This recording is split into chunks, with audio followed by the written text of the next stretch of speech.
Saudara-saudara yang terkasih, bagaimana kabar hari ini?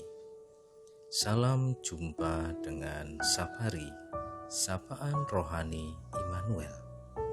Pada hari ini, Selasa 3 Mei 2022, marilah kita sejenak mendengarkan kabar baik yang terambil dari kitab Roma pasal yang kelima, ayat 2 sampai yang kelima. Demikian firman Tuhan. Oleh Dia kita juga beroleh jalan masuk oleh iman kepada kasih karunia ini. Di dalam kasih karunia ini kita berdiri dan kita bermegah dalam pengharapan akan menerima kemuliaan Allah. Dan bukan hanya itu saja, kita malah bermegah juga dalam kesengsaraan kita. Karena kita tahu bahwa kesengsaraan itu menimbulkan ketekunan, dan ketekunan menimbulkan tahan uji, dan tahan uji menimbulkan pengharapan. Dan pengharapan tidak mengecewakan, karena kasih Allah telah dicurahkan di dalam hati kita oleh Roh Kudus yang telah dikaruniakan kepada kita. Mari kita sejenak berdoa. Kami bersyukur Tuhan, hari ini Tuhan memberikan kesehatan, kekuatan. Pagi hari ini kami akan mendengar firman Tuhan, sapaan firman-Mu. Buka hati pikiran kami sehingga kami boleh memahami, mengerti akan firman-Mu dan dapat kami lakukan. Dalam nama Tuhan Yesus kami berdoa. Tema pada pagi hari ini, pengharapan tidak mengecewakan. Menurut Kamus Besar Bahasa Indonesia, pengharapan berarti sesuatu yang diharapkan. Bisa juga keinginan supaya menjadi kenyataan.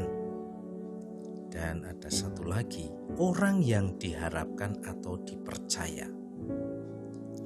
Setiap kita pastilah selalu mengharapkan yang terbaik dalam hidup kita, yaitu bahagia, diberkati, panjang umur, dan banyak harapan lain yang kita inginkan. Namun kenyataannya tidak selalu demikian, karena seringkali apa yang terjadi tidak seperti yang kita kehendaki, tidak seperti yang kita harapkan. Nah, bagaimana pengharapan yang tidak mengecewakan itu dapat kita miliki? Yang pertama, pengharapan sebagai proses. Pada ayat 3 dan 4 disebutkan bahwa pengharapan adalah hasil akhir dari sebuah proses. Urutannya adalah kesengsaraan, ketekunan, tahan uji, pengharapan. Pengharapan bukanlah sesuatu yang diletakkan di depan, bukan terjadi seketika, namun melalui sebuah proses. Untuk dapat memiliki pengharapan yang tidak mengecewakan, seseorang sebelumnya telah melalui kesengsaraan. Kemampuan bertahan dari berbagai pergumulan hidup menimbulkan ketekunan. Ketekunan tersebut masih akan diuji sehingga berbuah pengharapan. Kenapa kenyataannya banyak orang yang nyatanya kecewa akan pengharapannya? Karena dia meletakkan pengharapannya di depan proses yang lain. Ketika seseorang meletakkan pengharapan terlebih dahulu, pengharapan tersebut dapat mengecewakan. Ketika kesengsaraan datang dan belum tahan uji, pengharapan membuahkan kekecewaan. Pengharapan sejati yang tidak mengecewakan adalah pengharapan yang tahan uji, bahkan terhadap kesengsaraan. Sehingga apapun yang terjadi, pengharapan kita tidak pernah mengecewakan. Yang kedua, meletakkan pengharapan kita kepada Tuhan. Mazmur 147 ayat 11. Tuhan senang kepada orang-orang yang takut akan Dia, kepada orang-orang yang berharap akan kasih setianya.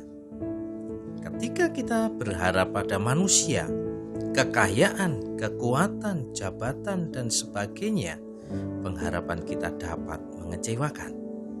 Bahkan terkadang orang yang begitu kita percayai sekaligus dapat mengecewakan kita. Satu-satunya pengharapan yang tidak mengecewakan adalah pengharapan kepada Tuhan. Sebab apapun yang terjadi, rancangan Tuhan bagi kita adalah rancangan damai sejahtera. Berharaplah kepada Tuhan, tekun dan tahan uji, maka pengharapan kita tidak akan mengecewakan. Tuhan memberkati. Mari kita berdoa. Terima kasih Tuhan, Kau memberikan firman ini. Biarlah pengharapan ini yang kami harapkan tidak mengecewakan, karena pengharapan kepada Tuhan. Berkati hari ini, sehingga kami boleh melakukan segala kegiatan seturut dengan kehendak-Mu. Dalam nama Tuhan Yesus kami berdoa. Amin. Baiklah saudara-saudara, tetaplah bersyukur, penuh semangat, dan sampai jumpa lagi. Tuhan Yesus memberkati.